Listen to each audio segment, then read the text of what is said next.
Alors, pourquoi ça? Voilà. Bienvenue dans ce webinaire qui est dédié donc, à la résilience et à l'adaptation au changement climatique. C'est un webinaire qu'on a souhaité organiser, pour parler du cadre de définition que l'Alliance HQE-GBC a produit, en fin d'année dernière. Donc merci à tous d'être, présents parmi nous. Quelques mots alors très, très rapides sur l'Alliance HQE avant de laisser la parole à Marjolaine Ménimifer qui est la présidente de l'Alliance HQE. Donc, HQE, l'Alliance HQE-GBC, c'est une association qui est reconnue, d'utilité publique, qui a 25 ans, qui regroupe à peu près 350 membres, tous engagés pour, le bâtiment durable et le développement durable. HQE, c'est une vision, HQE, donc la haute qualité environnementale, c'est un cadre de référence qui porte une vision, globale, et multicritère et qui est basée sur, 4 engagements. La qualité de vie d'une part, le respect, de l'environnement d'autre part, la performance économique, d'un bâtiment ou d'une opération d'aménagement et puis, la façon dont le projet est géré, donc on parle de management responsable. Voilà, donc c'était très rapide et je vais laisser tout de suite la parole, à Marjolaine, qui est la présidente de l'Alliance avant d'entamer, et de rentrer dans le vif du sujet, donc de présenter ce cadre de définition avec Alain Cauchy qui a animé, un groupe de travail, dédié à la résilience et à l'adaptation. Et puis ensuite, on présentera différents cas d'usage et des retours d'expérience, notamment avec, Résalliance et la Caisse des dépôts, enfin la CDC, Caisse des dépôts, Consignation Habitat. Ensuite, on aura, une approche aménagement développée par Étienne Saint-Aubin, de l'OGE et Pascal Poirot, de l'UNAM. Et on reviendra ensuite sur un retour d'expérience en climat chaud avec Certivea et Cosmine Cotora. Et on laissera, la parole enfin à Cercal, Pierre-Henri Julien, qui va nous présenter un outil résilience développé par Cercal. Et en conclusion, on accueillera Robert Bellini, qui est chef, du service, du pôle adaptation de l'ADEME. Voilà, je te laisse la parole, Marjolaine.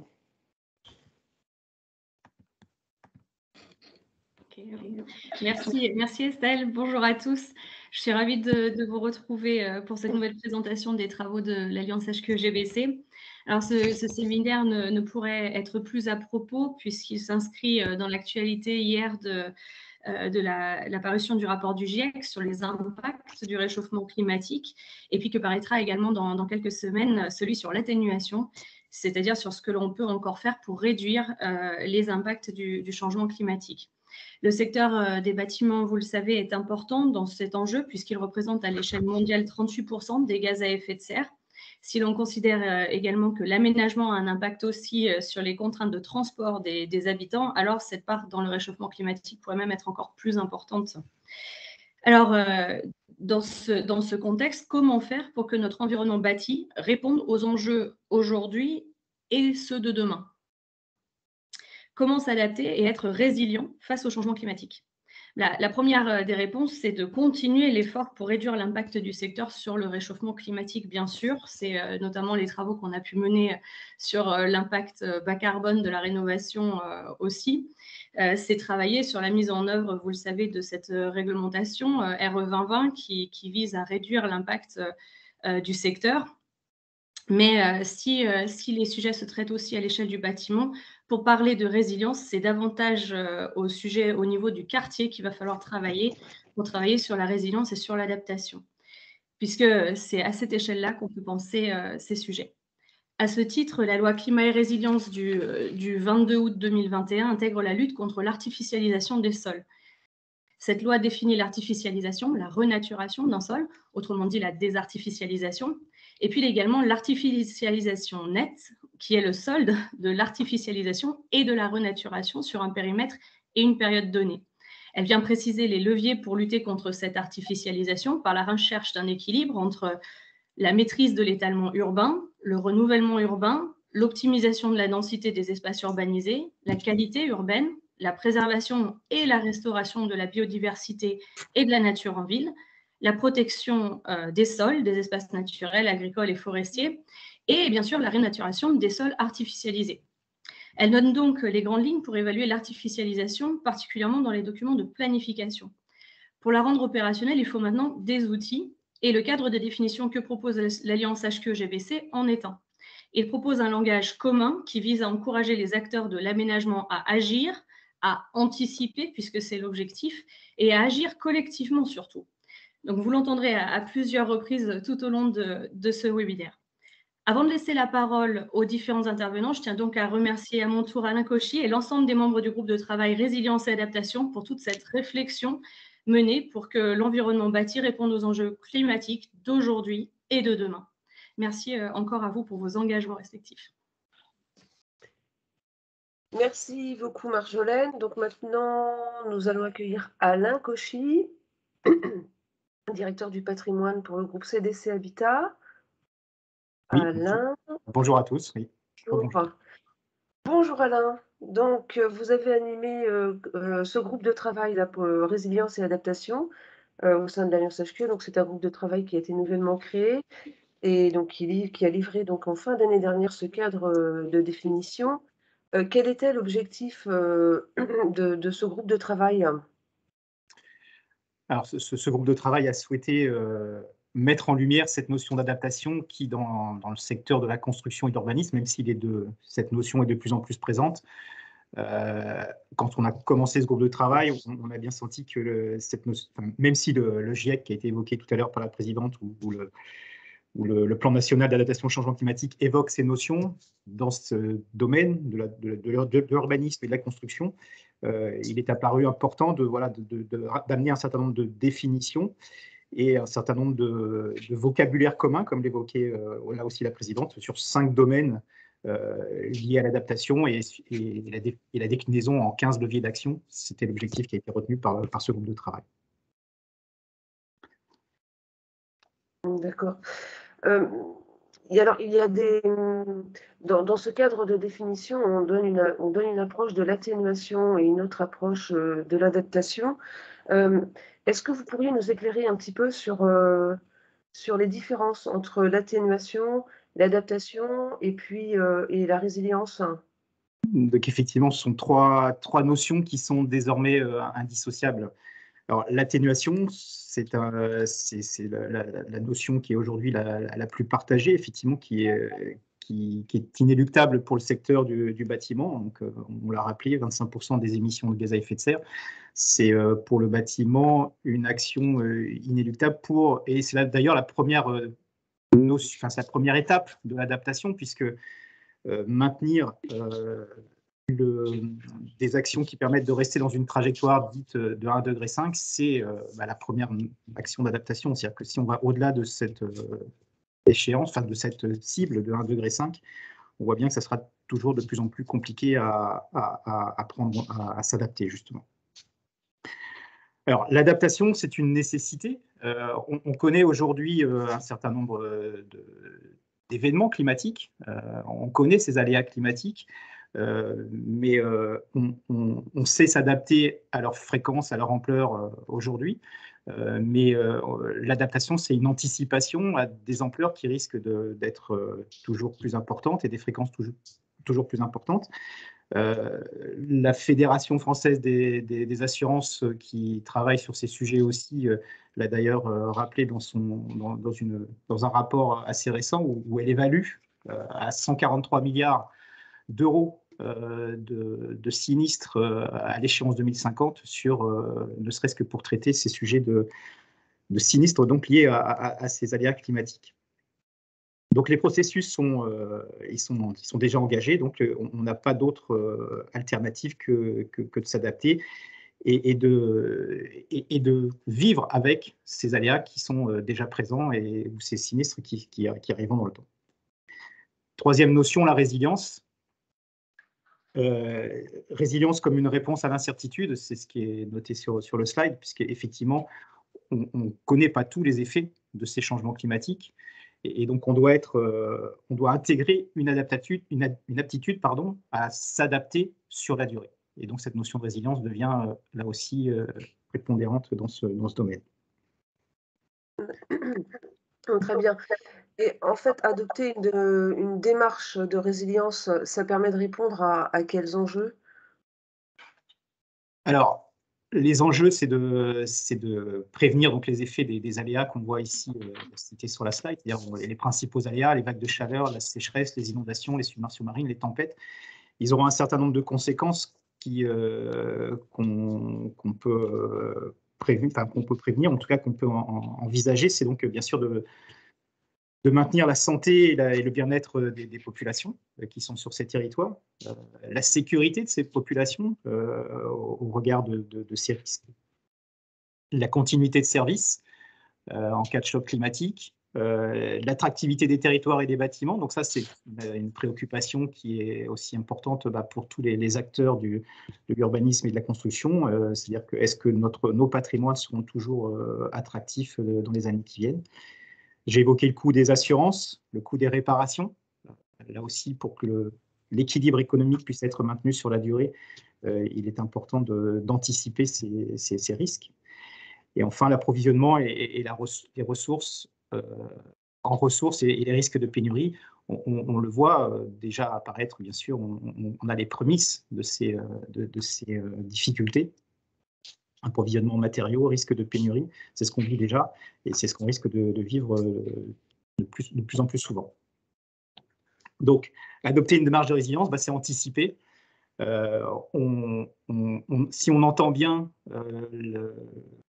l'existence de ces aléas climatiques, il est toujours compliqué de se projeter dans l'avenir et d'anticiper, mais c'est ce que nous demande cette démarche. Et c'est dans les différents domaines que le cadre de résilience, justement, donne un certain nombre de leviers pour essayer d'anticiper.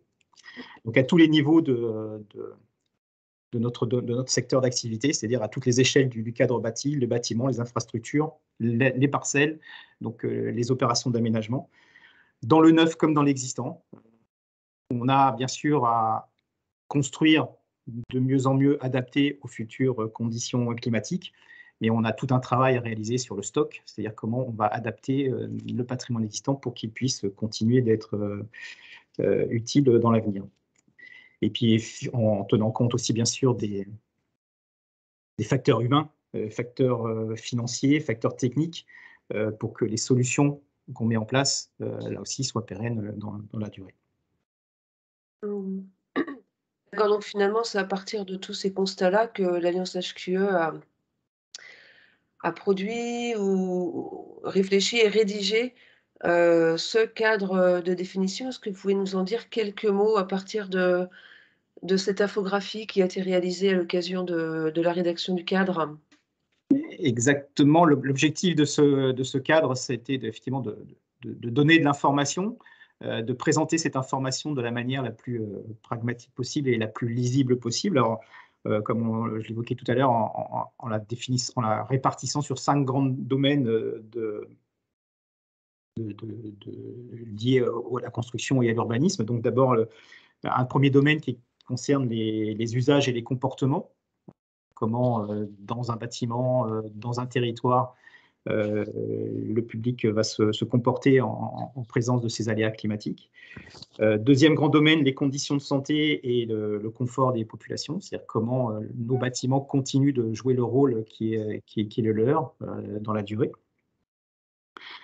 Troisième domaine, c'est prendre en compte les formes urbaines, c'est-à-dire comment un bâtiment tout seul, finalement, ne peut être adapté, résilient de manière autonome. On a parlé tout à l'heure, par exemple, du sujet de la continuité des services. Forcément, le territoire, l'environnement est important dans le caractère plus ou moins résilient d'un bâtiment.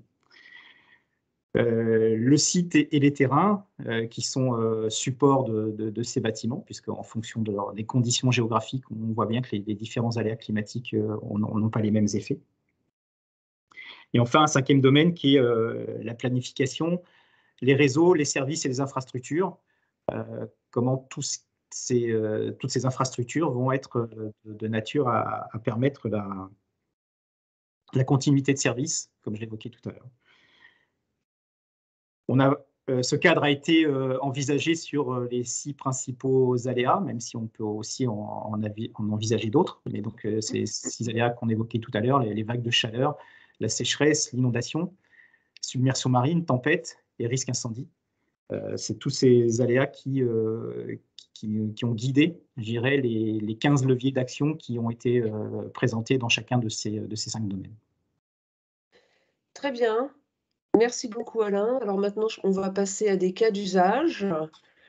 Et dans un premier temps, on va accueillir Karim Selouane, Didier Soto et Thierry Deberle. Oui, Si vous bonjour. voulez bien mettre Bonjour. vos caméras. Bonjour. Vous m'entendez? Bonjour à tous les trois. Bonjour.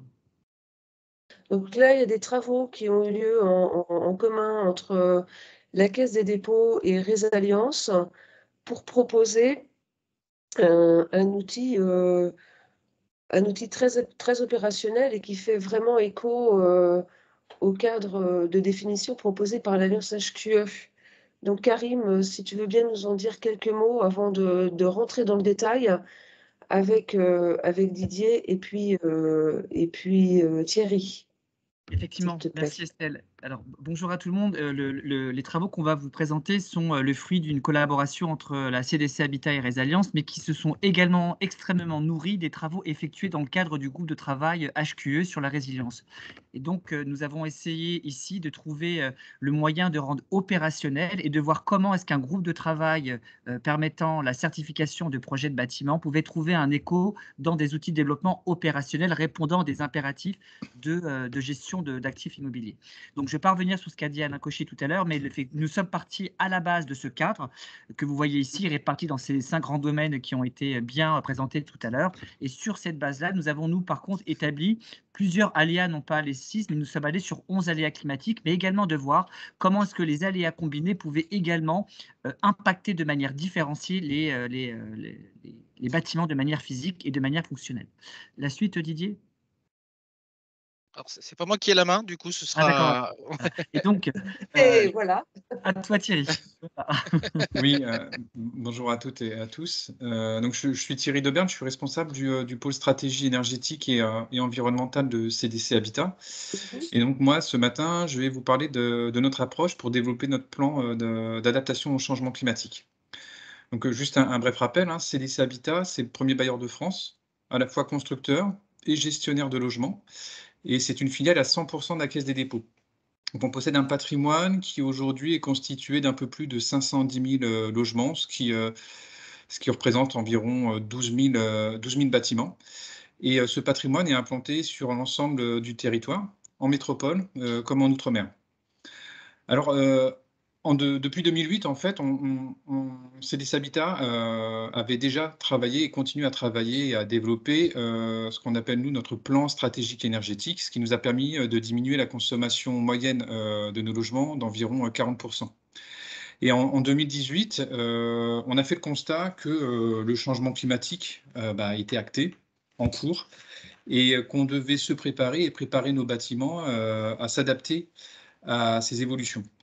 Et on a donc commencé à se poser plusieurs questions qui ont été les suivantes, hein.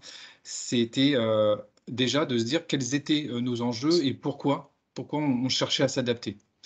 En premier lieu, c'est pour garantir la sécurité de nos locataires, puisqu'on loge aujourd'hui plus d'1 million de personnes.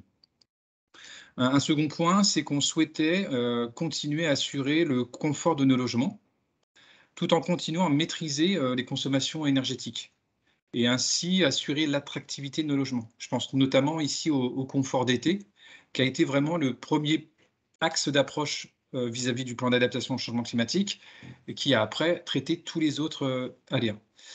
Le troisième point, c'est qu'on souhaitait aussi assurer l'équilibre financier dans la gestion de notre patrimoine, parce que comme le dit l'adage, il vaut mieux prévenir que guérir. Mais on pense aussi au risque dans le futur sur le coût et des primes des assurances. Assurances qui, je rappelle, sont déjà saisies en fait du sujet, puisqu'on a travaillé aussi en relation avec la mission des risques naturels.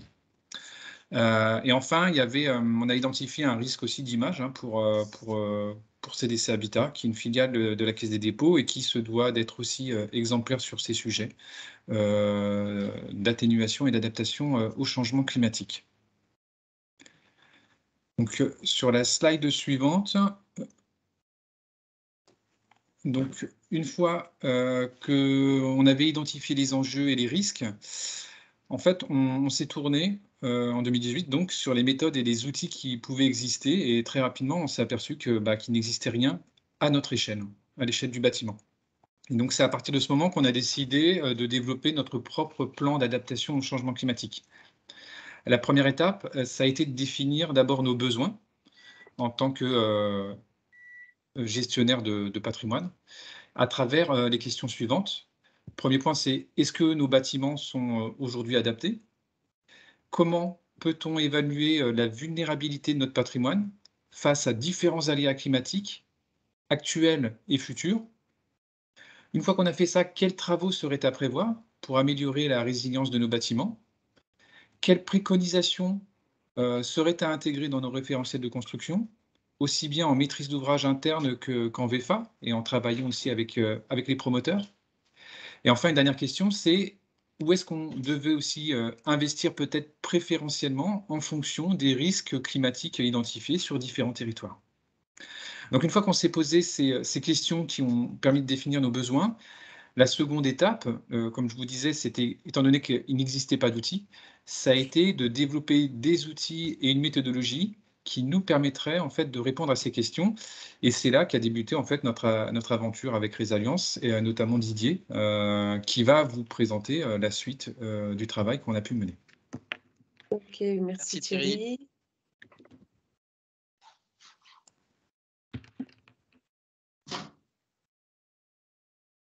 Alors du coup, effectivement, bonjour, vous m'entendez? Oui, on vous entend. Donc, bonjour, moi je suis Didier Soto, je suis chef de projet chez Résalliance et responsable des solutions numériques et pilote avec Karim de l'initiative Diagnostic de performance résilience, qui se veut être un outil aujourd'hui, une réponse opérationnelle aux impératifs d'adaptation au changement climatique et qui s'inscrit totalement dans le cadre proposé dans l'Alliance HQE. C'est une combinaison d'outils d'aide à la décision qui vise à prioriser des actions d'adaptation et aussi mutualiser des actions communes en termes de maîtrise de la performance énergétique. Et cela s'articule en fait sur une plateforme de visualisation des impacts du changement climatique à destination de nos partenaires et des différentes parties prenantes, et aussi d'une déclinaison adaptée à la résilience du diagnostic de performance énergétique, mais qui se veut être cette fois-ci un diagnostic de performance résilience avec une cotation apportée sur des bâtiments, des ensembles immobiliers, à partir d'une évaluation existante de la criticité et des préconisations visant à améliorer la résilience et à la suivre dans le temps. Et on va vous présenter une vidéo. Il faudra simplement, je pense, couper le son avant de la lancer pour qu'on puisse commenter, pour que je puisse la commenter. Alors. Et peut-être juste cliquer dessus une fois qu'elle sera lancée. Alors, hop. Comme ça.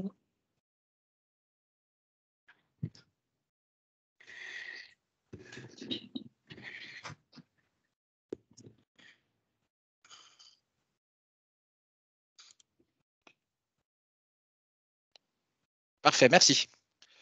Donc, cette vidéo va vous présenter la manière dont on a travaillé avec la CDC Habitat, justement, voilà, pour les accompagner dans leur stratégie d'adaptation de leur patrimoine et notamment de leurs 550 000 logements face à 14 aléas climatiques, des aléas tendanciels provoqués par le changement climatique, des aléas très ponctuels qui suivent également cette trajectoire de changement climatique, des risques connus, des risques émergents dans des géographies aujourd'hui en France métropolitaine et ultramarine.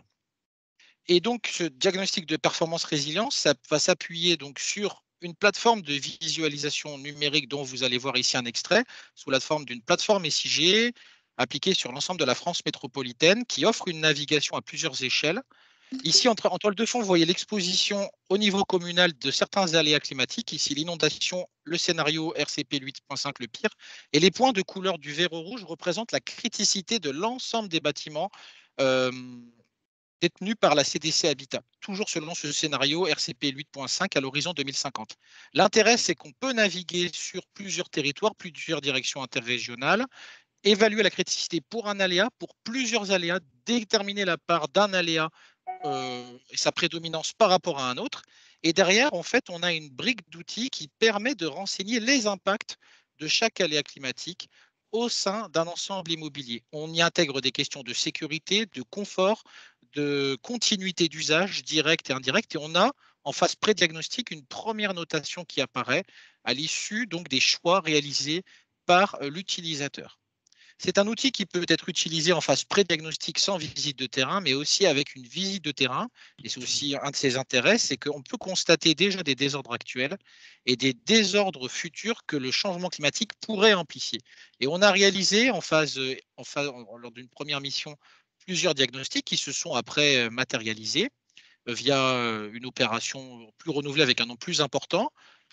L'intérêt de la visite de terrain, c'est qu'elle apporte une deuxième note sur la base d'une expertise des constatations des désordres actuels et des impacts en futur que pourrait générer le changement climatique. On va vers une évaluation de la dimension des coûts des assurances, des coûts des réparations, comme l'a dit Alain Cauchy, des mesures préventives et curatives d'un point de vue plus général. On s'appuie sur un catalogue de coûts. Et derrière, ce catalogue de coûts est adapté à des préconisations formulées à toutes les étapes de cycle de vie d'un bâtiment. On voit ici un coût général qui est estimatif, appliqué pour chacune des mesures préconisées pour augmenter le niveau de performance de la résilience et savoir finalement comment, avant travaux, après travaux, on va avoir une augmentation de la note de résilience et le bénéfice finalement apporté à l'ensemble de la résilience du patrimoine de la CDC. On peut passer donc au slide suivante, s'il vous plaît.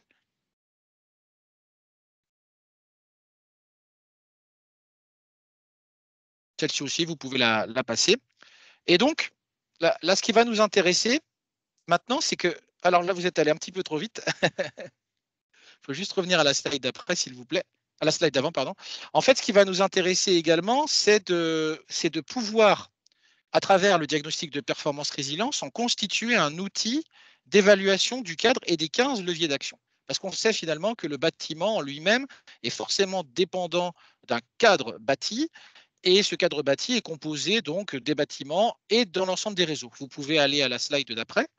On voit que dans les 15 leviers d'action, on a notamment la part des réseaux et des infrastructures à prendre en considération, les relations avec les réseaux de transport, les réseaux d'énergie, les réseaux de télécommunications, les réseaux d'assainissement. Et l'approche DPR, du coup, permet de considérer la place du bâtiment dans ce cadre bâti et dans l'approche territoriale. On pouvait aller à la slide d'après, s'il vous plaît. Et l'intérêt de ce diagnostic de performance résilience appliqué à une échelle territoriale, c'est bien de prendre en compte les relations bijectives entre un territoire et un bâtiment, de les stresser sur les impacts climatiques actuels et futurs à travers des approches de descente d'échelle pour adapter les sorties de modèles au cadre bâti jusqu'à l'échelle d'un quartier, d'un bâtiment, d'une parcelle, et de prendre en compte les externalités extérieures, du coup, relatives à l'environnement, qui vont avoir un impact aussi bien sur le sol que le sous-sol et la partie véritablement bâtie. Et on peut aller à l'approche, à la slide suivante, s'il vous plaît. Et vous êtes allé un petit peu vite. Encore avant. Et voilà, vous pouvez cliquer dessus et lancer la vidéo. Donc là, il s'agit de l'application du DPR, donc du diagnostic de performance résilience à l'échelle du territoire, ici à l'échelle d'une île urbanisée qui est la Dominique dans les Caraïbes. On a une visualisation 3D via une interface sécurisée où on peut visualiser plusieurs niveaux d'information géographique et plusieurs niveaux d'exposition actuelle et future à des aléas climatiques. Ici, la couche d'occupation des sols. Ici, vous avez par exemple la couche d'exposition aux inondations, reconstituée par les équipes de Résilience. ici les glissements de terrain. L'intérêt, c'est évidemment d'aller sur des aléas climatiques comme non climatiques ou amplifiés par le stress climatique, de combiner des aléas. Là, c'est vraiment une approche de l'ingénierie développée par Résalliance, notamment dans des aléas climatiques complexes comme les cyclones qui ont ravagé l'île de la Dominique il y a 5 ans. On y voit des informations relatives à la vulnérabilité des bâtiments, la vulnérabilité des infrastructures. Et derrière, on y intègre toutes les informations relatives donc, aux bâtiments, aux infrastructures. Ici, le réseau électrique de la Dominique et son projet d'extension. On évalue la résilience des réseaux et leur impact que cela va avoir sur le cadre bâti. Et l'intérêt, c'est qu'on peut avoir des fonctions de navigation. On peut passer finalement d'un point A à un point B assez facilement. Et on peut repérer, comme vous le voyez sur ces drapeaux à l'écran, des projets en cours et à venir qui vont viser l'amélioration de cette résilience. Et on peut faire apparaître une information sur les différents critères qui composent cette notation de la résilience. Un peu comme ce qu'on a vu tout à l'heure, mais ici appliqué à l'échelle d'un territoire. C'est intéressant notamment pour tout ce qui est question d'investissement futur pour renforcer la résilience des bâtiments. Et cette plateforme, elle s'appuie sur une technologie back-office d'analyse statistique où on va prendre en compte plusieurs critères, des critères de compatibilité avec les objectifs de développement durable, avec les objectifs nationaux de résilience lorsqu'ils sont formalisés, notamment dans les contributions déterminées nationales relatives à l'accord de Paris. Et on intègre des fonctions de visualisation via des dashboards qui permettent en fait à l'ensemble de nos partenaires et des parties prenantes d'opérer leurs choix en termes d'adaptation, de prioriser des actions, de voir des projets apparaître, d'évaluer leurs notes, leur efficience à court, moyen, long terme, quels domaines sectoriels et intersectoriels ils vont servir et bénéficier. Et on peut réaliser des opérations donc de filtre de ces projets. Là, sur la Dominique, on en avait ciblé plus de 500. On peut avoir des opérations de filtre qui vont être très utiles pour des décideurs pour se dire aujourd'hui ce que je dois mettre en avant, aussi bien à l'échelle de projet que de territoire, ce sont tel et tel projet, et je sais ce que je dois mettre en place. Et c'est ce que fait indirectement la CDC pour prioriser ses actions aujourd'hui de maintenance du bâtiment en priorisant les bâtiments avec la criticité la plus élevée. Et du coup, on peut passer à la slide suivante et je laisserai la parole à Karim pour conclure. Merci Didier. Donc pour conclure, effectivement, les actions que l'on mène actuellement avec l'Alliance HQE, les travaux effectués à l'échelle du cadre bâti avec la CDC Habitat et ceux effectués à l'échelle d'un territoire via la Banque mondiale, parce que le projet que vous avez vu à l'île de la Dominique a été fait en partenariat de la Banque mondiale via son département de l'IFC, l'International Finance Corporation, nous a poussé avec l'ADEME à co-rédiger un programme dédié à mettre en avant les 10 actions essentielles pour rendre effectif l'adaptation des bâtiments et de la construction au changement climatique. À travers ce rapport que vous pouvez tous trouver également dans le site de l'Alliance HQE, c'est un rapport qui a été co-rédigé pour lequel nous sommes en train de faire aligner un certain nombre d'États. Plus d'une trentaine d'États convergent et signent cet acte qui vise à pouvoir accélérer l'urgence de l'adaptation au changement climatique dans le secteur des bâtiments et de la construction. Pourquoi est-ce que je dis ça? Parce qu'il y a des liens très étroits avec le référentiel HQE. On peut aller à la slide suivante. Voilà. L'ensemble de ces travaux, bien entendu, qui ont été menés à l'échelle internationale, se sont également nourris des travaux effectués à l'échelle de l'Alliance HQE. Et donc, on voit bien que les préconisations et les précautions et les préoccupations que nous avons aujourd'hui peuvent se retranscrire et se nourrir de manière bijective avec des pays étrangers. Voilà, donc merci beaucoup pour votre écoute et on est disponible pour des questions éventuelles. Merci. Merci. Eh bien, merci à tous les trois. En effet, je vous propose, si dans la salle il y a des questions, c'est le moment. On reviendra plus tard avec les présentations de Pascal et Étienne, mais là, je pense qu'on peut peut-être se consacrer un petit temps de questions. Un petit temps en questions, pardon. Est-ce que dans le chat, il y a des... Moi, j'aurais une question. Bonjour. Alors oui, bonjour. Est-ce que vous voulez bien mettre votre caméra? Vous êtes... Désolée, je ne peux pas activer ma caméra. Ok. Virginie Krohn, c'est ça? Virginie Krohn de bâtiweb.com. J'ai une petite question en fait concernant l'outil qui a été développé à travers la collaboration entre Resilience et CDC Habitat. On est d'accord, est-ce que c'est un outil qui est destiné qu'à CDC Habitat? Enfin, ça concentre le parc de CDC Habitat ou ça concentre aussi d'autres parcs de logements, enfin de bâtiments qui a été développé par d'autres opérateurs? Est-ce que la collaboration s'étend au-delà, en fait? C'est plutôt ça ma question. Oui, donc pour le moment, donc c'est juste notre patrimoine, donc patrimoine de CDC Habitat qui a intégré dans l'outil. Entendu, merci. Karim, tu es en muet. Voilà. Alors Oui. effectivement, c'est comme le disait Thierry, hein, c'est un outil qui a été fait et c'est sur mesure dans le cadre des préoccupations de la CDC Habitat, mais qui peut être appliqué sur d'autres patrimoines immobiliers ou sur d'autres types d'infrastructures. Pour information, nous sommes en train de mener un projet avec les Allemands pour développer un DPR à l'échelle européenne via un programme d'intelligence artificielle, donc sur un projet franco-allemand qui va évaluer donc à peu près sur 3 ans un ensemble de patrimoine immobilier franco-français et normalement peut-être répliqué sur d'autres territoires européens. Voilà, donc si la question est de savoir si ce développement peut s'ouvrir à d'autres actifs immobiliers, oui. C'est ça, merci. Merci pour Je répondrai aussi à la question du chat. L'outil est bien en open source. La philosophie de Resilience avec ses partenaires, c'est évidemment de valoriser les données libres et ouvertes. Et en fait, il y a pas de, c'est pas un logiciel qu'on développe, c'est un ensemble de solutions qu'on crée, qu'on construit avec nos partenaires et l'ensemble des parties prenantes pour les adapter à leurs besoins. Et là, l'idée était de pouvoir évidemment valoriser les données, enfin une technologie open source dans le travail qu'on a réalisé avec la CDC. Oui, pour rebondir sur ce que disait Didier, c'est que notre volonté, c'est de pouvoir aussi ne pas avoir un outil fermé qui ne pourrait pas évoluer. Notre philosophie, c'est, voilà, on parlait du rapport des GIEC, le rapport du GIEC qui est sorti. Et il y aura d'autres évolutions des données, c'est de pouvoir mettre à jour cet outil avec les données scientifiques les plus récentes.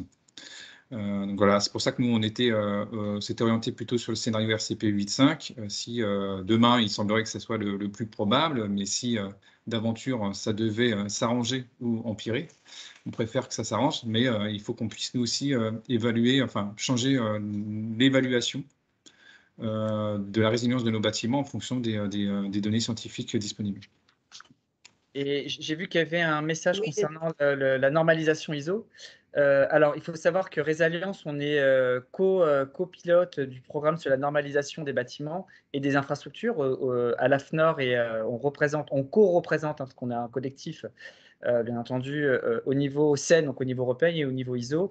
Et donc, il y a bien sûr des porosités qui se font, c'est-à-dire que nos méthodes s'alimentent également des réflexions que nous portons au niveau de la normalisation, au même type que nous nous sommes alimentés des travaux et des réflexions portées avec le collectif de l'Alliance HQE. Voilà. Donc, il y a toujours un travail que nous effectuons qui se veut spécifique, mais qui se nourrit aussi des travaux que nous pouvons copartager avec des partenaires et des réseaux, que ce soit normalisation ou l'Alliance HQE ou la Global ABC, comme je vous l'ai montré en conclusion. Est-ce qu'il y a d'autres questions?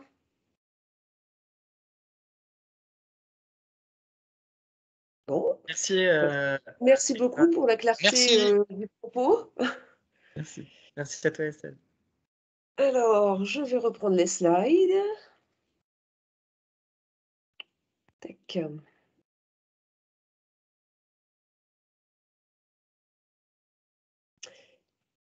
Et donc maintenant, nous accueillons Pascal Poirot et Étienne Saint-Aubin. Pascal Poirot qui représente l'UNAM, l'Union nationale des aménageurs, et Étienne Saint-Aubin qui représente l'Ordre des géomètres experts, tous deux membres de l'Alliance HQE.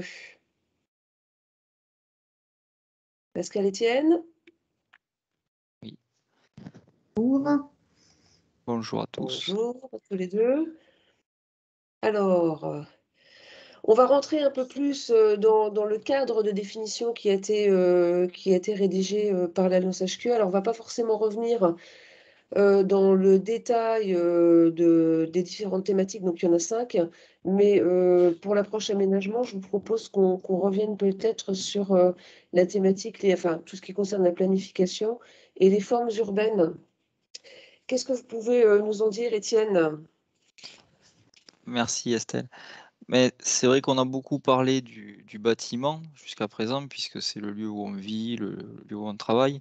Mais après, il y a aussi tout ce qui est autour. On a commencé à en parler, tout ce qui est aménagement extérieur et qui est indispensable à la vie des bâtiments. Et voilà, il ne faut pas nier que quand un bâtiment s'implante ou qu'il est réhabilité, il a un impact sur son aménagement. Et vice-versa, quand on aménage, on a forcément un impact sur le bâtiment, on impose une implantation, on va le voir, beaucoup de choses. Donc cette interdépendance entre les deux, elle est importante et il faut absolument arriver à décloisonner ces échelles, ne pas penser l'aménagement puis le bâtiment ou vice-versa.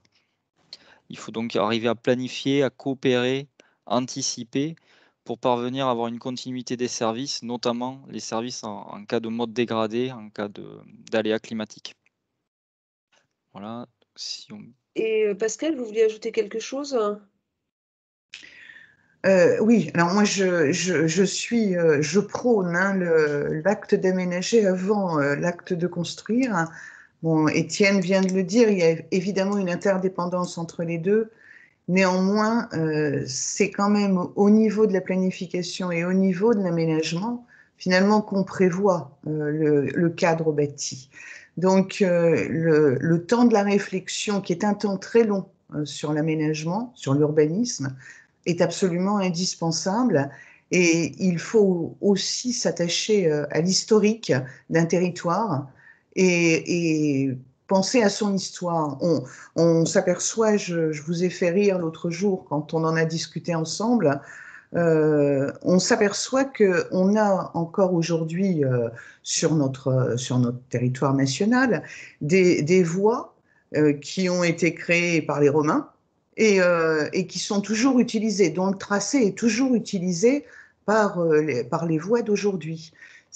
On se rend compte que les bâtiments disparaissent au bout d'un certain temps de leur cycle de vie, alors que tout ce qui est voie et éventuellement évidemment les réseaux qui sont en dessous, eux perdurent parce que c'est beaucoup plus compliqué de changer leur tracé. Donc il ne faut pas se tromper et ça mérite vraiment une analyse très fine, il faut prendre le temps, il faut discuter. Et la planification doit aider et doit être évidemment l'outil, mais la connaissance du territoire des uns et des autres est aussi un outil qui aide à la planification. Donc ça veut dire que la planification et la coopération notamment sont des outils indispensables pour se prémunir face au changement climatique, c'est ça? Ah, absolument. Enfin, encore une fois, quand on arrive dans un territoire pour y travailler, hein, moi je suis opérateur de l'aménagement, il faut absolument commencer par regarder ce qu'il s'est fait et puis quelles sont les conséquences de ce qu'il s'est fait, de ce qu'il s'est réalisé. Peut-être pour effectivement utiliser les bons exemples, et puis surtout pour utiliser les mauvais exemples et ne pas reproduire des erreurs antérieures qui auraient pu exister. Alors justement, en parlant d'exemples, vous aviez un exemple dont vous vouliez nous faire part. Si j'arrive à passer la slide. Voilà. Il s'agit d'un exemple en Seine-et-Marne. Alors, je vais essayer de l'agrandir, voilà. Alors, là, nous sommes sur une petite commune de Seine-et-Marne. C'est une commune sur laquelle il y a environ 3500 habitants au recensement de 2019. Mais je voulais vous la montrer parce que quand on parle de temps long et de planification et de coopération, vous avez là, dans la partie basse de la slide, entourée en bleu, une opération qui a été autorisée en 1997, qui a été réalisée en 3 tranches, ce qui fait qu'elle s'est terminée environ en 2003-2004. Et puis, en rouge, vous avez une opération plus récente, puisque elle a été autorisée en 2010, Donc, vous voyez le temps déjà qui s'est passé entre les deux.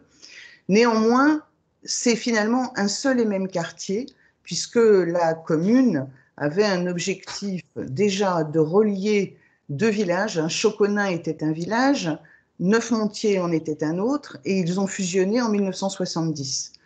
Donc, la commune voulait absolument fusionner ces deux hameaux qui faisaient partie de la même commune. Et en plus, elle avait besoin d'infrastructures et d'équipements publics, et en particulier d'une nouvelle école, puisque depuis des années, avec cette fusion, l'école d'origine n'était plus suffisante, et finalement, elle était constituée de bâtiments genre Algeco. Donc, la commune voulait absolument pouvoir financer et implanter une nouvelle école, un centre de loisirs sans hébergement et une cantine scolaire. Donc, ces deux opérations, en fait, qui sont faites dans la continuité, ont servi justement à financer ça. Donc, on peut, si tu veux, Estelle, passer à la slide suivante. Alors, le zoom, c'est sur l'opération que vous venez de voir, qui était donc encadrée en rouge. C'est l'opération la plus récente.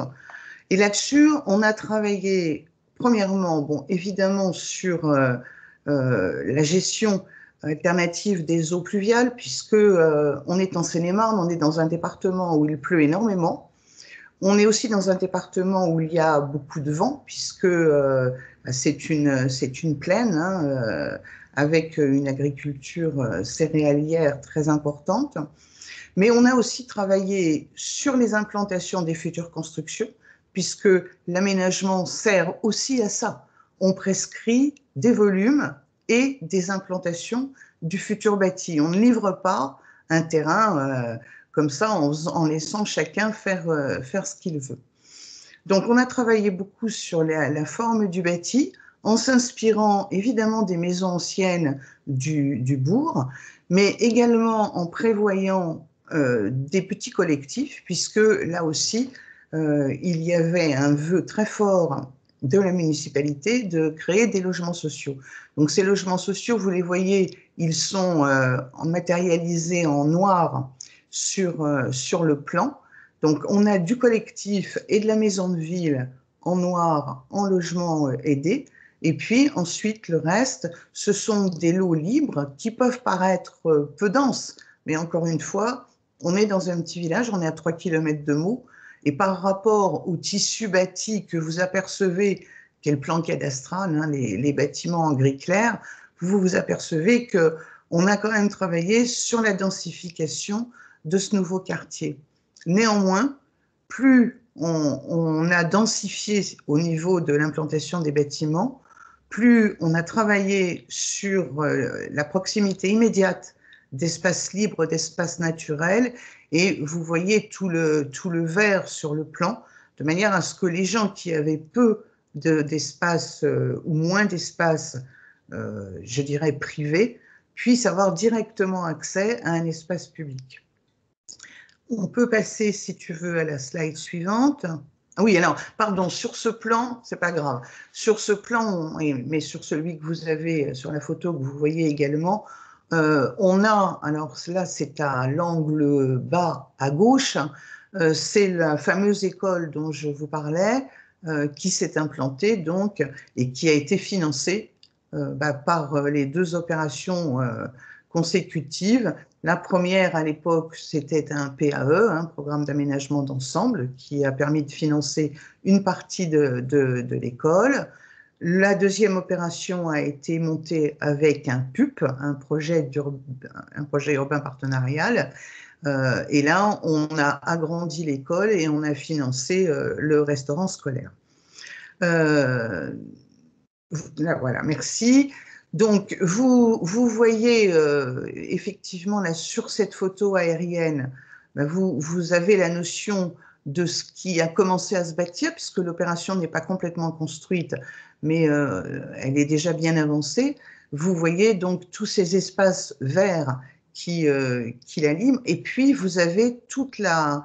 Alors là, c'est sur la droite de votre photo, derrière l'école, vous avez également tout le travail sur la gestion alternative des eaux pluviales, puisque on a fait des nous partout dans l'opération, et que à droite, vous avez donc une espèce de bassin d'infiltration, mais à plusieurs niveaux avec des surverses, de manière à ce que, en fait, l'eau qui arrive dans le fossé soit quasiment nulle. On avait une obligation très forte là-dessus. On avait un dossier de loi sur l'eau et on devait récupérer tout le bassin versant qui arrivait, avec aussi des drains agricoles.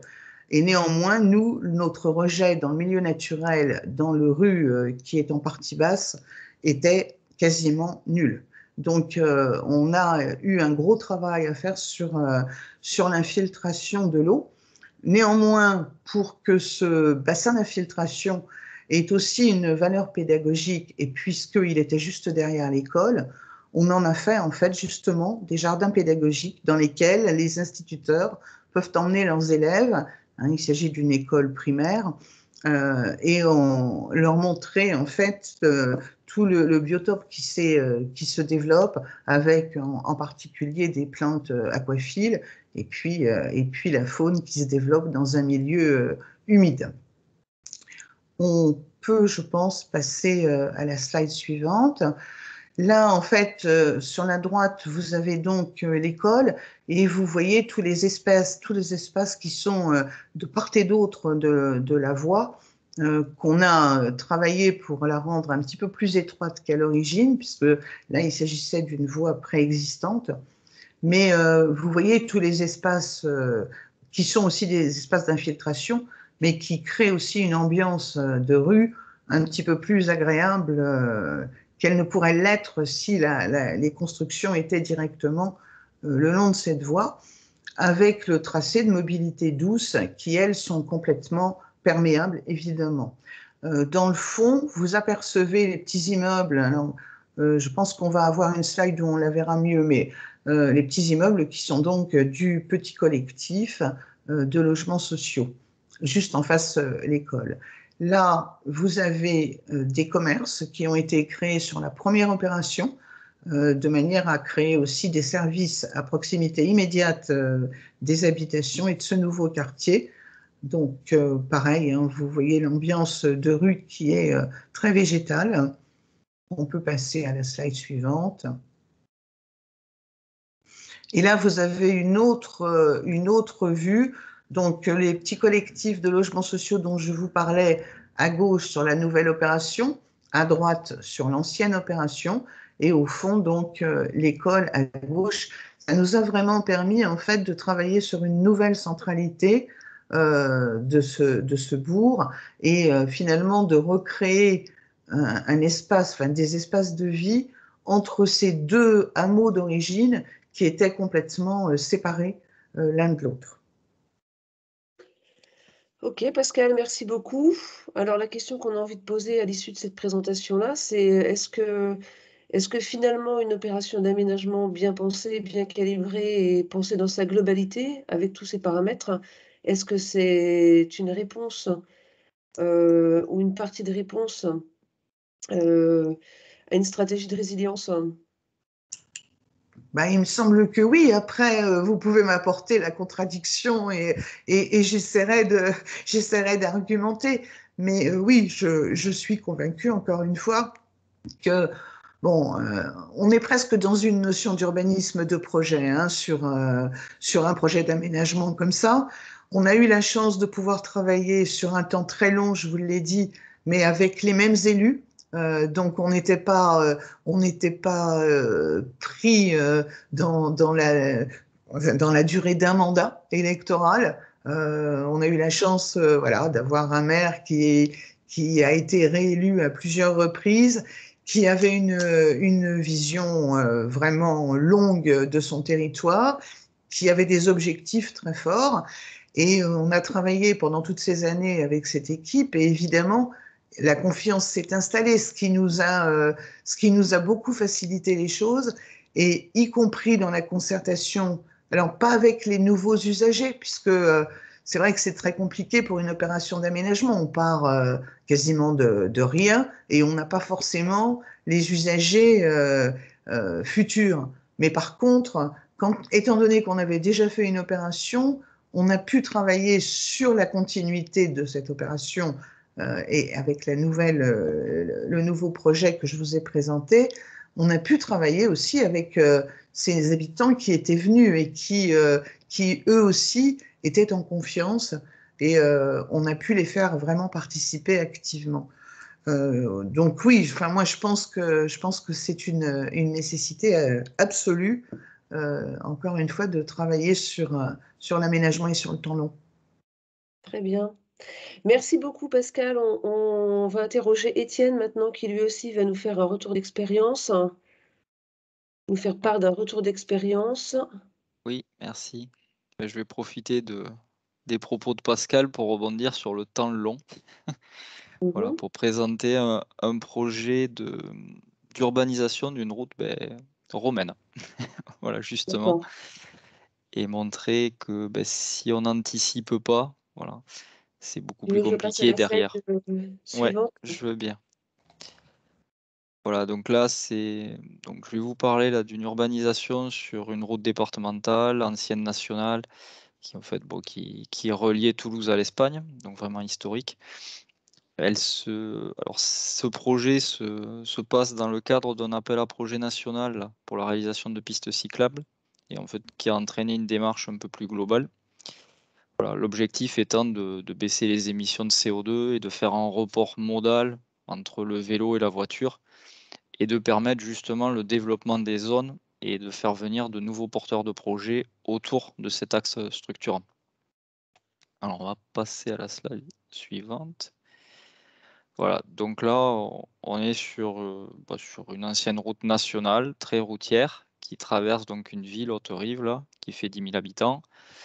Donc après, qui est bien équipée, puisqu'il y a une gare ferroviaire avec un cadencement assez important. Elle est 100% imperméabilisée, on le voit sur les bas-côtés, il ne s'est rien passé, il n'y a pas de transport doux.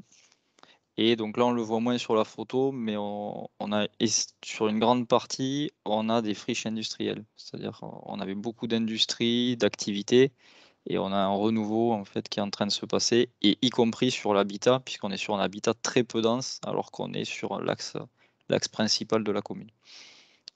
On va passer à la suivante, s'il te plaît. Voilà, donc ça c'est le projet. Il y a eu beaucoup de discussions puisque c'est un projet qui est porté par la collectivité. Il y a eu beaucoup de discussions sur est-ce qu'on applique juste des modes doux sur l'existant ou est-ce qu'on repense complètement. Bon, ils ont fait le choix de repenser. Nous, on était tout à fait favorables d'ailleurs. Et donc, l'idée, c'est de réduire la part de la voiture pour permettre une sécurisation des déplacements doux et aussi surtout pour permettre une renaturation et une désimperméabilisation, puisque comme je vous l'ai dit, on a une imperméabilisation à 100% à l'heure actuelle avec aucun réseau pluvial. Donc il faut qu'on travaille par infiltration, sachant qu'il va falloir dépolluer aussi. Donc voilà, on va avoir des nœuds de part et d'autre. On va avoir toute cette gestion du pluvial qui va être très importante, et sachant que c'est une commune, alors pas sur cet axe-là, mais de part et d'autre, un peu plus loin, où on rencontre des problèmes d'inondation de manière récurrente. Donc voilà, il y a une sensibilité très forte à cet aléa, et où on voit déjà les effets du changement climatique avec une fréquence qui s'accroît. Donc voilà, l'objectif là, c'est vraiment de renaturer, et du coup là, on va passer sur les projets sur la slide suivante. C'est de vraiment anticiper les projets, de permettre des nouveaux projets. Donc sur la partie basse, on le voit, là, on a un cheminement qui s'éloigne de l'axe, tout simplement parce que là, on est sur des projets soit qui viennent de se faire, soit des projets futurs. Et donc, il y a une discussion entre la collectivité, les aménageurs. Là, c'est plutôt des aménageurs, on va dire, vraiment professionnels, puisque ça va être du commerce, des services. Mais notamment aussi, ça permet d'avoir une approche foncière et d'aérer un peu et de de dire oui, on est d'accord sur un projet, mais il nous faut un peu d'espace pour les cheminements doux, plus pour la gestion du pluvial. Donc on a la notion d'emplacement réservé ou de négociation au cas par cas avec maintenant ce qu'on appelle les PUP, là, les projets urbains partenariales, ou les PEE, projets d'équipement exceptionnel. Voilà, il y a toute cette approche-là. Et ce qui est intéressant aussi, c'est qu'on est donc sur un axe principal, donc on a l'État, on a le département qui a fait, en coordination, qui a fait une aire de covoiturage, là on la voit, là, qui l'a végétalisé aussi. On a aussi les arrêts de bus. Donc c'est vrai qu'on a cette notion d'essayer d'arriver à lier les déplacements et ne pas tout baser sur la voiture. Voilà. Et en même temps, la désimperméabilisation et enfin aussi d'arriver à continuer à développer ces zones-là, puisqu'on est quand même sur un axe principal. Donc c'est la priorité. On va passer à la suivante. Alors après, la désimperméabilisation, c'est bien, mais on rencontre de nombreuses contraintes puisque ça n'a pas du tout été pensé au départ. Donc du coup, on a déjà, ça impose qu'on supprime là, en fait, pour résumer, la voie centrale qui permettait des tournes à gauche, notamment sur tous les riverains, donc sur la plupart des projets. Donc ça veut dire qu'on va renvoyer vers notamment les ronds-points, donc on pense la circulation différemment, d'où aussi l'idée de réduire certains déplacements en véhicule, sachant qu'en plus on a les pôles de service qui sont vraiment à proximité, mais actuellement il n'y a pas de trajet en mode doux sécurisé. Donc ça veut dire qu'il y a aussi de la pédagogie à faire auprès de la population. Il y a plusieurs réunions publiques là qui sont prévues parce que il va y avoir un changement des habitudes, c'est-à-dire que va falloir par moment rallonger les trajets ou changer de mode de transport. Mais le gain, c'est de plus être notamment inondé, d'être beaucoup plus sécurisé, de ralentir la vitesse. Et après, sur le type de plantation, comme ça n'a pas été pensé au départ, là, on a tous les réseaux qui sont déjà passés et puis qui ont été faits petit à petit au fil du temps. Donc, le dernier en date, c'est la fibre. Ils sont passés sur la route sans trop se poser de questions. Sauf que du coup, sur les plantations, on a vraiment la problématique. Et c'est pour ça qu'il faut cet exemple, il est bien parce que là, on a l'héritage.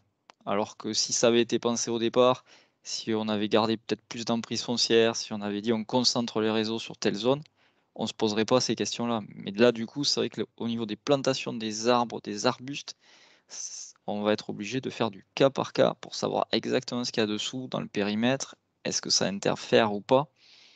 Et donc du coup, des fois on va être coincé parce qu'on ne peut pas déplacer les réseaux structurants à déplacer, c'est quasiment impossible. Donc on se retrouve vraiment coincé avec ces éléments-là, sachant qu'on va être obligé donc de faire par moment des acquisitions foncières. Et l'idée, c'est d'éviter l'expropriation, hein, puisque c'est quand même un acte violent et fort. Mais ce n'est pas exclu dans le sens où on est coincé. On est coincé en emprise foncière, c'est pas prévu. On est coincé avec les réseaux. Voilà. Et donc là, là sur l'image, on le voit, il va se passer. On est sur une densification très faible avec des maisons existantes. Certaines ont été reconverties en services. On a des terrains qui sont encore vides pour le moment. Alors que on est en périphérie de la métropole toulousaine avec accès au transport en commun. Donc avec les SCOT qui poussent à densifier donc, dans ces zones-là et c'est normal.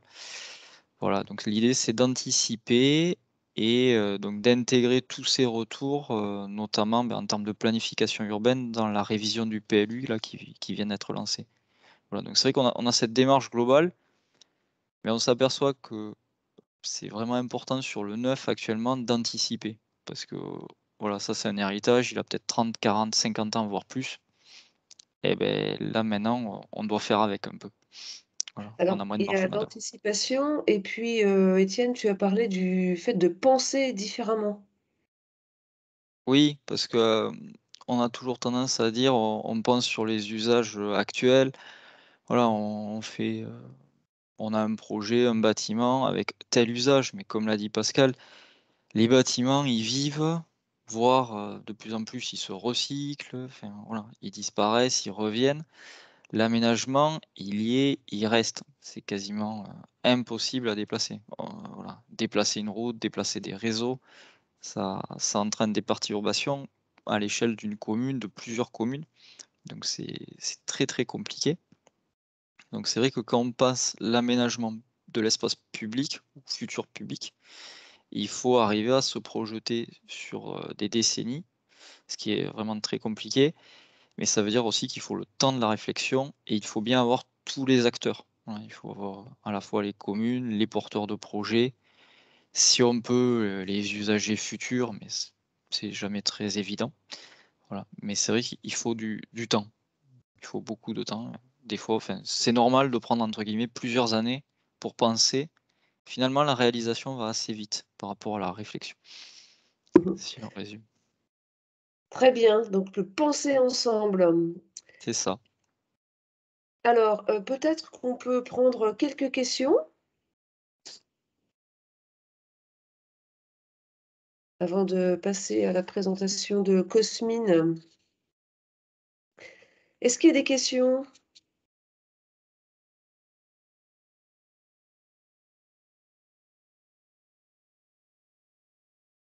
Non?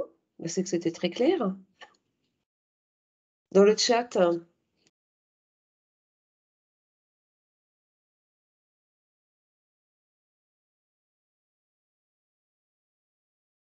Non.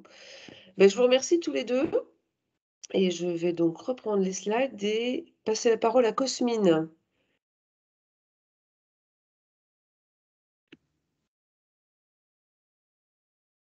Oui, bonjour à tous. Bonjour Cosmine. Donc Cosmine qui est directeur du développement international chez Certivea, qui va nous présenter un retour d'expérience en climat chaud. Oui, voilà, bah, je vais vous parler un petit peu du projet de la ville nouvelle de Zenata au Maroc, qui est engagé en certification HQ Aménagement depuis déjà 5 ans, me semble-t-il, et qui a la particularité d'être assez exposé aux risques liés au changement climatique et qui a effectué un travail assez conséquent pour essayer de le prévenir et d'en atténuer les conséquences. Donc, on va voir que ça peut passer par différents aspects.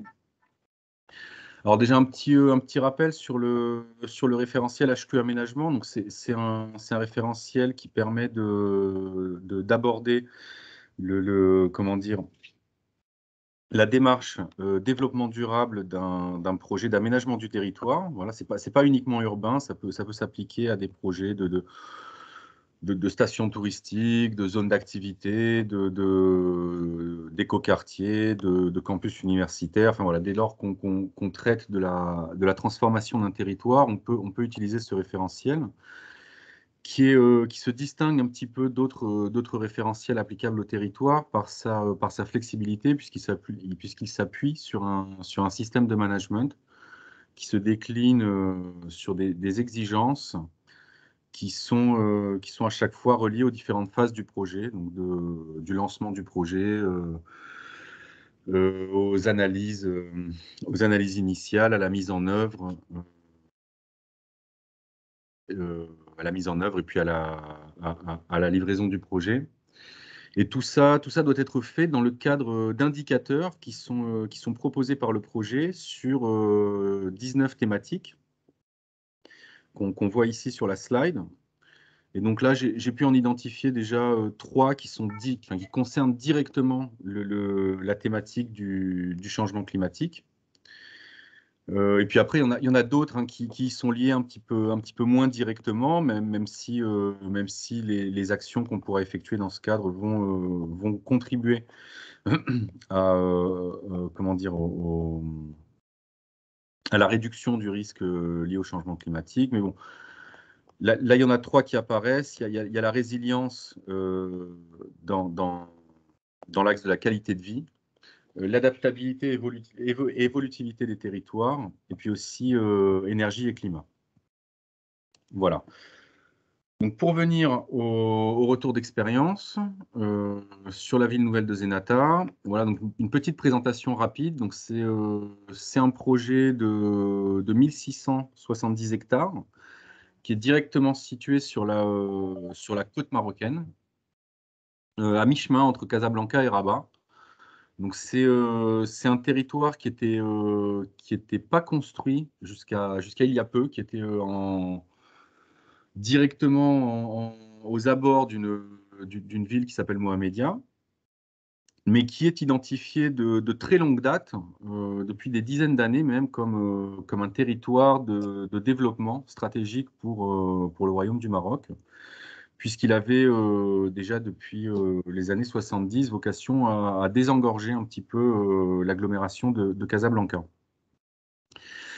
Alors, c'est un projet qui vise 300 000 habitants à terme, donc c'est vraiment une ville nouvelle qui va essayer de ne pas faire l'écueil de la monoactivité, et vraiment de favoriser une mixité à tous les niveaux, puisqu'il y a 80 000 logements qui sont prévus sur ce site, dont la grande majorité sont des logements de moyen standing. Donc, on n'est pas sur une ville nouvelle destinée aux classes les plus aisées, ni un territoire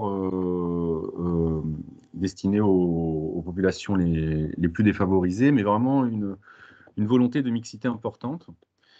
Un objectif de 100 000 emplois, avec un maintien des activités industrielles et portuaires qui se déploient déjà sur une partie du site, celui qui est le plus en bordure de Mohamedia au nord. Et puis une grande variété d'équipements qui seront proposés, donc culturels, santé, tourisme, commerce et tout ce qui va avec la vie d'une ville nouvelle. Une petite spécificité à ce projet, il y avait des implantations informelles préexistantes au projet de ville nouvelle d'écocité de Zenata. Dans le cadre de la mixité prévue sur ce projet, il y avait bien la volonté de maintenir ces installations informelles, ces populations qui habitaient là dans des cabanons ou des abris pas toujours en dur, de les maintenir et de les intégrer au déploiement et à la construction de la ville nouvelle. Voilà, donc on va voir que ça a fait partie vraiment du projet de résilience, on va dire, de la ville. Donc là, vous avez un petit plan avec les différents programmes prévus sur le projet, les différentes activités. Donc, on voit la côte à l'ouest, avec l'essentiel des activités économiques qui sont plutôt du côté est du site, donc de l'autre côté de la voie rapide, qui passe au milieu, qui est la voie côtière qui relie Casablanca à Rabat. Et entre la côte et cette voie, c'est là que l'essentiel de la zone de vie, on va dire, du projet se déploie, avec beaucoup de logements, comme on l'a dit, les équipements, une petite zone touristique, etc. Donc on va voir aussi qu'il y a une raison à cette organisation spatiale. Estelle, tu peux passer à la slide suivante, c'est toi qui maîtrises les... Ouais. Alors, en termes de résilience et d'adaptation au changement climatique, il y a une première approche qui est fondamentale, c'est l'approche bioclimatique. C'est déjà d'essayer de viser une sobriété à la fois en énergie et puis en ressources dans la construction du projet. Donc ça va passer par ne pas surinvestir dans des équipements, dans des constructions, dans des matériaux qui vont venir tempérer les effets indésirables du climat, mais plutôt essayer d'avoir une conception intelligente dès le départ pour atténuer en fait les pics de chaleur, de froid. Donc là, on voit que sur le projet, il y a des couloirs de vent qui ont été prévus pour essayer d'utiliser les vents marins pour avoir une ventilation globale au niveau du site, vraiment au niveau de toute la rue, qui va permettre de ventiler toute l'année et donc vraiment de limiter la sensation de chaleur qu'on ressent quand on se promène dans la ville. Donc là, il y a des études qui ont été faites donc pour profiter au mieux des vents venant du nord-ouest, avec cette dimension rafraîchissante, puisqu'ils amènent comment dire, les embruns marins. Et également des échanges terre-mer favorisés pour un meilleur refroidissement nocturne. Donc là où il y a les principales artères de pénétration de ces vents, il y a beaucoup d'espaces végétalisés qui ont été prévus pour optimiser vraiment l'apport en rafraîchissement. Et donc ça représente quand même plusieurs degrés, 3 ou 4 degrés de moins en ressenti en termes de chaleur dans cette ville. Il y a également sur tout le site beaucoup de pédagogie et d'incitation qui sont données pour des bâtiments à faible consommation et à faible émission de CO2, en vue de favoriser la surventilation et la surisolation. Donc là aussi, dans une approche bioclimatique, de sobriété en termes de ressources matériaux et puis énergie, parce que voilà, c'est déjà un aspect de la résilience, essayer de se prémunir au maximum par rapport aux aléas qui pourraient concerner ces deux postes, hein, l'énergie et les matériaux à l'avenir. Voilà, moins on en consomme, plus on est prémuni contre les fluctuations que pourrait connaître la disponibilité de ces ressources, en particulier au Maroc.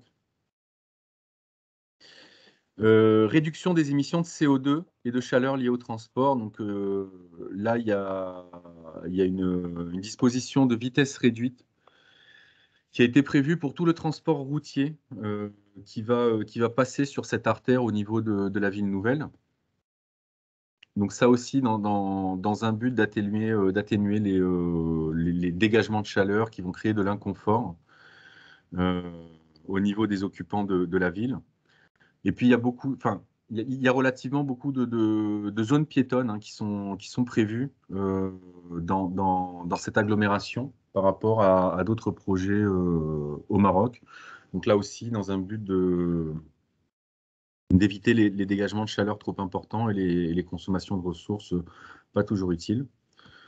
Voilà, et donc ça passe aussi par l'insertion de pas mal de jardins directement dans le bâti, là aussi dans un but de rafraîchissement. Ok.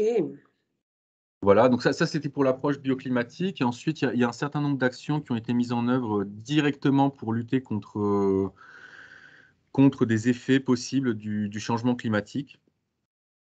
Alors déjà, au niveau des économies d'eau, le Maroc est quand même en zone de stress hydrique, en particulier cette partie Zenata. Donc, pour se prémunir contre des sécheresses qui pourraient être de plus en plus importantes, il y a des objectifs d'économie d'eau qui sont mis en œuvre sur ce projet, avec le triple objectif de retenir, d'infiltrer et de stocker la ressource en eau pour vraiment en avoir une utilisation optimale. Voilà, à l'inverse, il y a de plus en plus aussi de périodes de fortes pluies dans cette zone. Et donc, il y a l'intégration de plus en plus des risques d'inondation dans la conception du projet. Donc, on le voit par la large bande quand même qui est préservée au niveau du site, la large bande côtière avant le début des constructions. Et entre les constructions de logements et celles des activités, la création de bassins qui pourraient accueillir d'éventuelles crues sans endommager les constructions. Les activités industrielles, bureaux, etc. sont plutôt de l'autre côté de la voie, un peu plus éloignées aussi de la côte. pour éviter des dégâts trop importants si jamais les eaux venaient à toucher ces constructions. Ce serait un petit peu moins, comment dire, moins problématique si ça touchait les habitations plutôt que des sites potentiellement avec des produits ou des substances plus polluantes. Des systèmes constructifs au niveau des logements capables de s'adapter à la montée du niveau de la mer et à l'érosion des côtes, donc rehaussement des fondations, construction modulaire. Et puis aussi beaucoup une sensibilisation des habitants au risque climatique pour une meilleure participation à la maîtrise du risque. Donc à partir du moment où les habitants sont impliqués, sont acteurs du projet, ils sont plus en mesure de lutter contre les effets de ce changement climatique. Et alors, un dernier point par rapport à la résilience, pour reboucler avec ce que j'indiquais au début sur les constructions informelles. On voit qu'au niveau de la bande côtière, les seules constructions qui ont été maintenues et qui sont aujourd'hui les plus proches de la mer sont celles justement des constructions informelles qui existaient déjà avant le développement du site. Et là aussi, voilà, c'est un aspect de la résilience qui est pas toujours mis au premier plan, mais c'est quand même un travail exemplaire qui a été fait au niveau de cette ville pour l'intégration de l'habitat informel à la construction de la ville nouvelle. Les cabanons préexistants ont été maintenus, consolidés, préservés dans un but vraiment de valoriser un peu le site ancien, l'histoire de ce territoire, et puis de pas malmener, on va dire, l'histoire des personnes qui étaient implantées là au début, qui sont toutes aujourd'hui, enfin, ou prochainement, maintenues sur site dans des logements neufs ou réhabilités, avec des emplois sur site. Donc voilà, là aussi, c'est un autre aspect de la résilience, un peu plus sur l'aspect social, mais qui fait clairement partie du projet.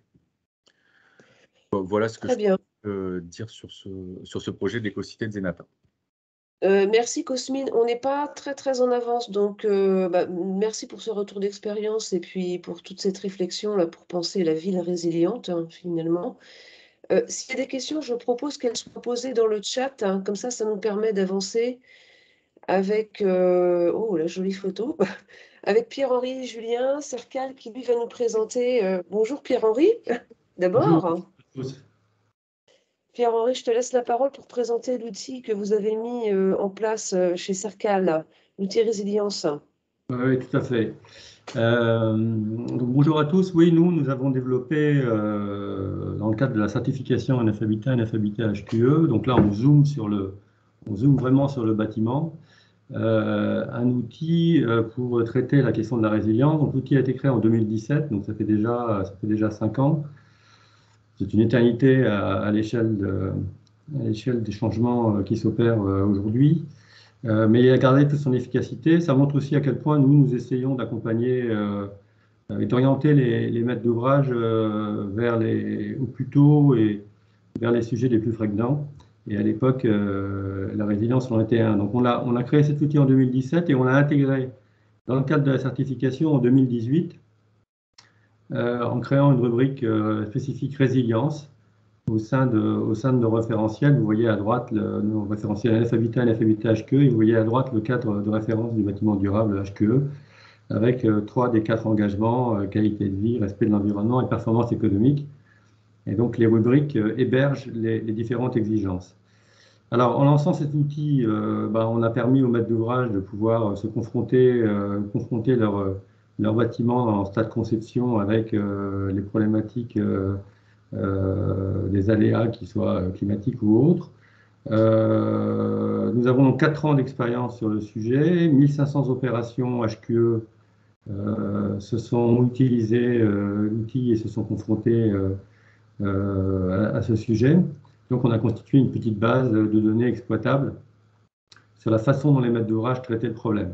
Alors, comment l'outil fonctionne? Alors, il est très simple. très rapide d'utilisation. Donc, on renseigne l'adresse de l'opération. On peut aussi déplacer le pointeur géographique sur n'importe quel espace du territoire, si on ne connaît pas l'adresse ni les coordonnées. On va renseigner le type de certification si on est en construction ou rénovation. On va identifier les caractéristiques de l'ISO de chaleur urbaine, donc avec deux questions sur la végétalisation et sur la concentration urbaine. Et puis, on va pouvoir lancer les algorithmes, l'analyse de risque. Les algorithmes, donc c'est le slide suivant, vont interroger deux bases en open source. La première, c'est GeoRisque, qui va permettre d'estimer le niveau de vulnérabilité actuel, hein. Donc le type d'exposition, le recensement des risques, etc. Et puis la deuxième va nous permettre de déterminer l'occurrence prévisionnelle du risque, de l'aléa, en interrogeant la base DRIAS, enfin les scénarios de changement climatique. Et à partir de là, en croisant les deux, on va pouvoir déterminer pour un site donné, pour un lieu donné, à la fois les aléas qu'il concerne et fixer des priorités ou donner des priorités qui évidemment sont rattachées à l'occurrence de l'aléa probable en fonction des scénarios. Donc on sort très rapidement quelque chose qui ressemble à, enfin qui est d'ailleurs ce que l'on voit sur la partie droite, hein, c'est-à-dire les aléas concernés et les priorités calculées. Dans le cadre de la certification NF Habitat HQE, nous allons demander à ce que le maître d'ouvrage traite une, deux ou trois aléas dans son projet. Alors, on lui donne pour ça un outil supplémentaire. Donc, il va cliquer par exemple sur vague de chaleur et c'est le slide suivant. Voilà, on va lui fournir l'ensemble des effets de l'aléa. Donc c'est ce qu'on voit en bleu là, effet inconfort thermique. Bon, j'ai même du mal à lire, j'espère que vous pouvez quand même un peu lire. Très bien. Et puis les mesures associées, les différentes mesures que le maître d'ouvrage peut prendre dans sa conception pour réduire l'effet des aléas. Donc là, il y en a un certain nombre qui ont été sélectionnés. Et donc, le maître d'ouvrage va cliquer, choisir sa mesure, et puis, évidemment, à droite, nous fournir le mode d'épreuve. Nous voici des certificateurs. Donc, on voit qu'avec cet outil, en fait, le maître d'ouvrage peut très rapidement, au stade conception, prendre des dispositions pour atténuer, anticiper l'effet des aléas et rendre plus résilient son opération, son bâtiment. Évidemment, ça vient compléter aussi tout un tas de procédures ou de bonnes pratiques que l'on lui demande de mettre à disposition des habitants dès les niveaux de base de certification. Donc ça, ce sont les niveaux supplémentaires. Alors, si on fait une analyse rapide de ce qui s'est depuis 4 ans, de toutes les mesures et de tous les aléas qui ont été, les effets des aléas qui ont été pris en compte, bon, 86% sans trop de surprise des projets HQE prennent en compte l'inconfort thermique comme un aléa prioritaire. 47% prennent en compte l'effet îlot de chaleur urbain. 23% des projets HQE prennent en compte les dégâts sur les espaces extérieurs en raison des sécheresses ou des tempêtes. 23% les dégâts liés aux effets des ruissellements liés aux pluies intenses. Et ce qui est intéressant, c'est de voir les mesures que les maîtres d'ouvrage vont mettre en œuvre dans le cadre de leurs opérations. Donc c'est le slide d'après.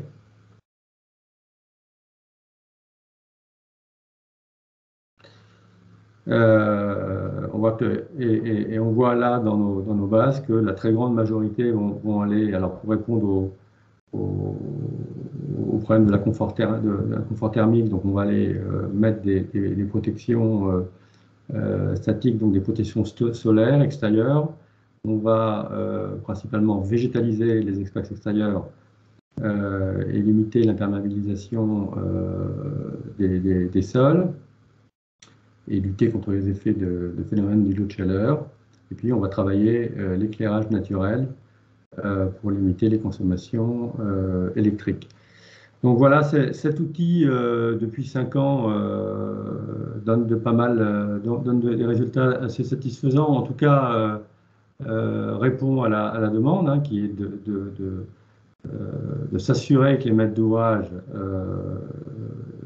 s'intéressent au sujet et le couvrent par des mesures réelles, vérifiées, qui permettent d'atténuer les aléas, les effets des aléas et de rentrer dans le champ de la résilience.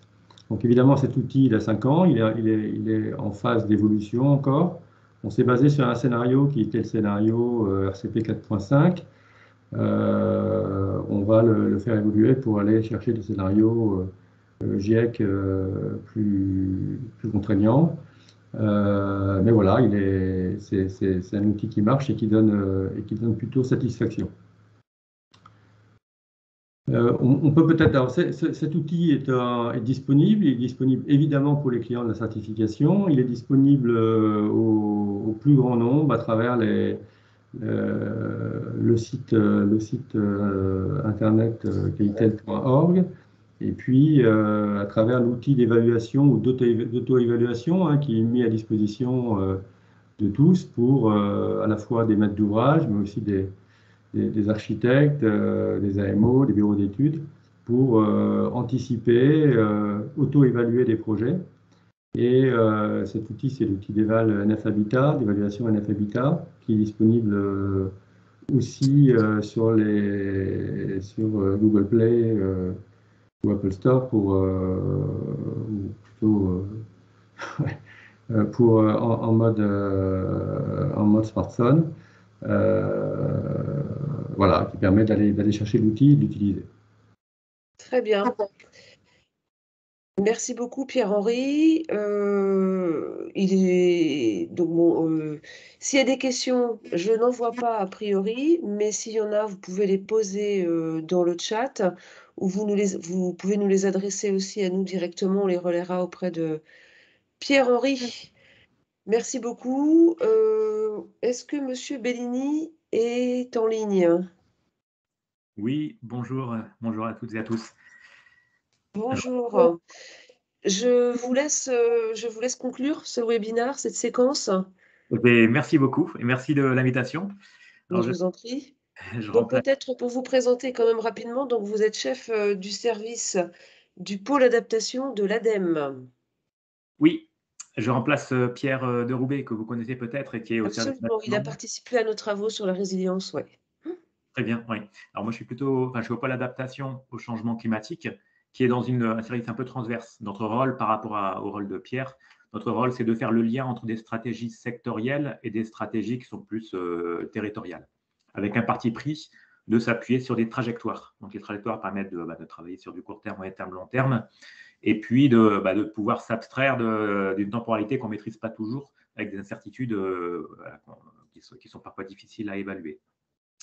Alors merci beaucoup pour ce partage, hein, parce que le cadre de définition est, je trouve, très intéressant, avec les domaines, où, je les appellerai peut-être des scopes, hein, qui permettent de travailler de manière assez opérationnelle sur l'adaptation et peut-être aussi sur l'atténuation, en identifiant des acteurs et des prérogatives sur chacun de ces domaines.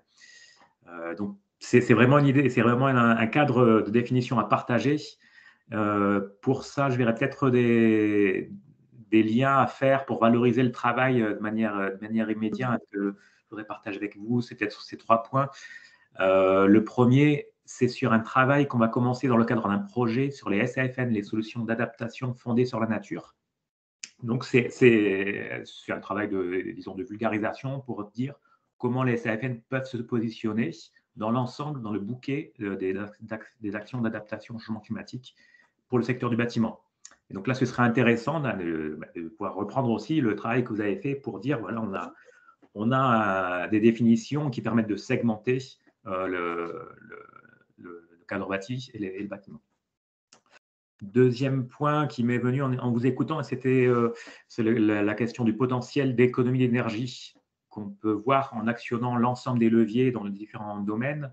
Alors on perçoit qu'il y a un potentiel d'économie d'énergie qui est assez important.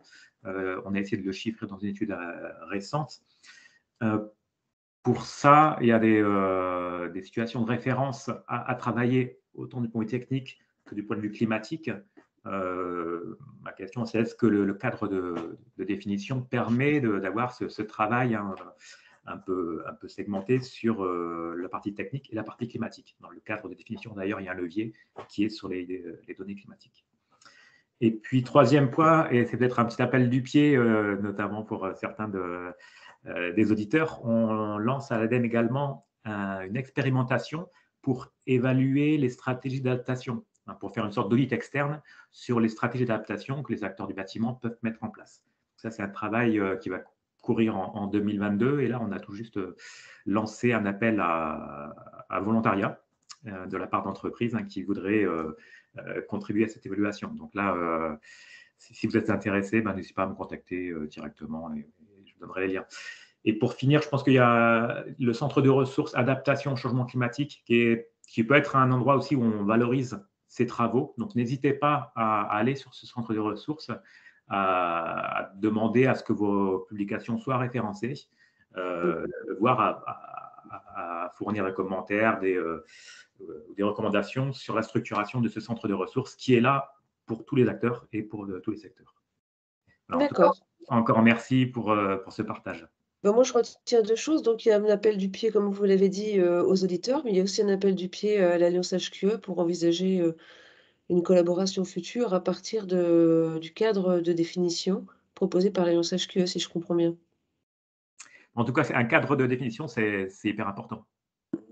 Oui, c'était le but de ce cadre, d'avoir un langage commun pour tous les acteurs, pour les sensibiliser, les pousser, les encourager à agir. Tout à fait.